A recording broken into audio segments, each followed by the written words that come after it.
So you have just joined this game called Blox Fruits and you don't really have any idea what you're doing. Well, don't worry no more. This video will teach you all things you have to know in order for you to go from a complete noob to an insane player. So make sure you watch till the end. Today's shoutouts go to these guys. If you want a shoutout in the next video, just leave a like and tell me in the comments what level are you right now in Blox Fruits. So first of all, we can say for sure that the Blox Fruits is in fact a RPG game. I mean, it's not 100% like the most famous RPG games such as World of Warcraft and so, but it definitely has some RPG aspects to it.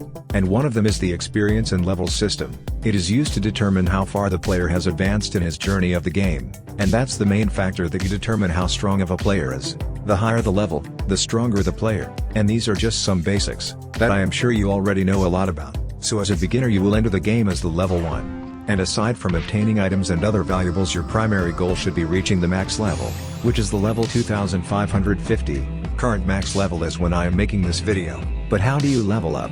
Well, each new level will require a bit more experience than the previous one, and that experience can be earned through defeating various enemies, and of course completing quests. Quests will be your main source of experience and you can activate them at these NPCs called quest givers. Every couple of enemy types are on different areas and every area has its own quest giver, so you will find a lot of quest givers in your journey. So that's how you earn experience, but how does it enhance the player and make it stronger? Well, we have this so-called stats and stat points. How does it work? Well, each time you level up you will gain 3 stat points, which you can apply to one of these 5 stats. Melee enhances your fighting style and energy. Defense increases your defense and boosts your health. Sword increases the strength, damage output of your sword. Gun increases damage of your gun. And Blox Fruit enhances your fruit that you are currently using. We will explain these items later. But which stat should you place your stat points in? Well, as a beginner you should find a balance between melee, defense and Blox Fruit. What about gun and sword? Well, as a beginner you shouldn't focus on guns and swords since the main way of killing enemies will be the Blox Fruit for you, and you need melee and defense for health and energy. Endgame players tend to max these 3 stats and that is the build that the most players use. But of course there are some hybrid build that balance all 5 stats, but that's for a bit more advanced players. Tell me in the comments if you want me to make a hybrid build guide. There are a few types of enemies in Blox Fruits, but we will focus on 2 which are normal enemies and bosses. Why is that so? Well, just like we said, as a beginner player you will focus mostly on getting as much XP as you can, and these enemies will do just that. And what are other enemies? Well, that's the raid bosses, sea beasts and other sea events, which can also give experience, but they are mostly used for getting fragments and other. But now the normal enemies are the ones that you are going to find yourself fighting with the most. That is because of quests. As we already said, quests are given by quest givers and they will reward you with huge amounts of experience. But what does the quest require you to do? Well, you will need to defeat the normal enemies. These enemies spawn relatively close to each other, so you can and should kill them all at once because it's much faster. But again, there are a ton of different enemies when it comes to normal enemies, and all of that comes down to what island you're in. So let's go over seas and islands. Currently there are 3 seas. First sea, the one that you're probably currently in. Second sea, the sea where the game actually gets really interesting. And the third sea for tryhards that hunt 30M bounty. Now, since you're probably in the first sea, we will focus mostly on it. So, here is the starter island of the first sea. You will buy your first fruit here and get started to the game. If you beat this island you're in. And the next island is jungle. This island is very special because here you can get the best sword for the first and second sea, the saber. Only thing you have to do in order to get this sword is complete the Shanks puzzle and kill the Shanks boss, who will give you this sword at the end, which some may find a bit difficult, but it's definitely worth it since it is one of the highest damage output out of all swords in the game. Now Pirate Village Island, where you can find the blacksmith who will upgrade your sword for some materials in Pelly, which I definitely recommend that you do. And also here you can find the NPC who will teach you your first fighting style, which is the dark step. I mean, you had combat fighting style before that, but who counts combat as a real fighting style? I don't. Now the desert island. Nothing interesting for beginners except that you can buy the swordsman hat here from an NPC called Hassan for 150k Pelly.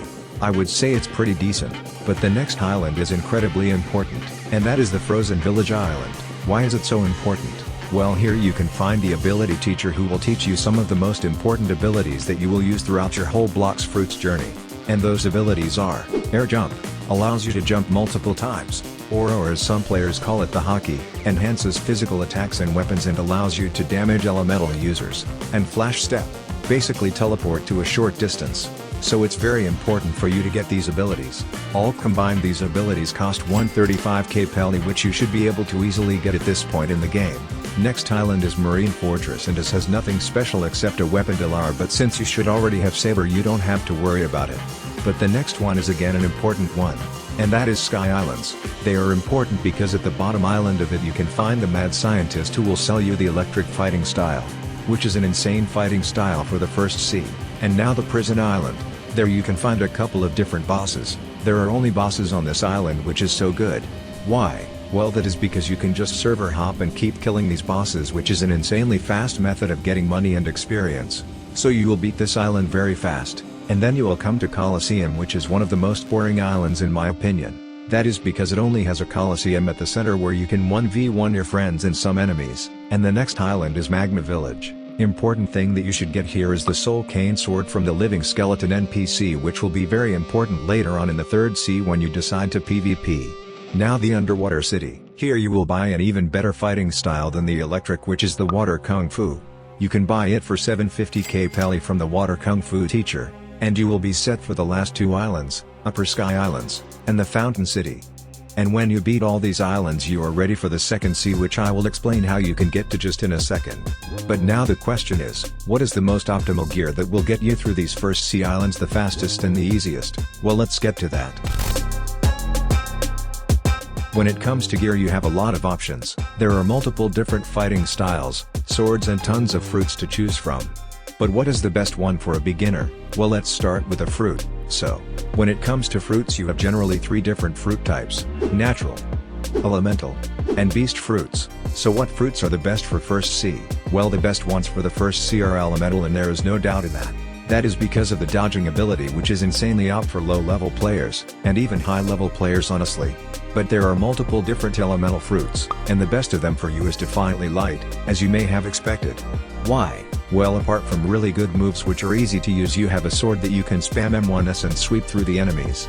And of course the flight ability will get you from an island to island in a few seconds literally.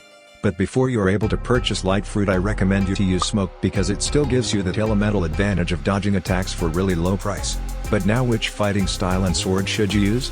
Well, if you stick with the light fruit, that ain't going to be much important, but we will cover it anyways. So, for the fighting style I recommend getting the Dark Step and then Electro, if you are not using your fruit, and after that go with the Water Kung Fu. Just like I told you when I was explaining the islands. And for the swords it's very simple, just buy whatever sword you want at the starter island and then get the saber and stick with it throughout the whole first sea. Trust me, it's that good. And for the gun you will only need the cannon in order to enter the Upper Sky Islands. You can buy it from the advanced weapon dealer at the Marine Fortress Island for 100k pelly. Now, I talked about money and fragments throughout the whole video, but I didn't explain how to get them and how they work. So let's get to that. So the main currency in this game is money as well as fragments. You will need fragments in the second sea, but it will be really beneficial for you to know how to grind them fast before you go there. So, the main way of obtaining fragments for you will be doing raids. You will need to buy the chip from the mysterious scientist for either a physical fruit or 100k pelly. If you are buying with money, there will be a 2 hours cooldown. And which raid should you pick? Well, raids will give you 300, 1000 fragments depending on how fast you complete it. So the fastest and easiest one in my opinion is the Flame Raid. So just repeatedly grind those and you will have tons of fragments. And when it comes to money, there are a few different ways that you can earn it, and not every way is for everyone. So, if you want to know the best way for you to get millions of pelly and Blox Fruits, make sure you check out this video. If you found this video helpful, make sure you leave a like and a sub to let me know that I should make more useful videos like this one. Join our Roblox group. Thanks for watching and see you soon.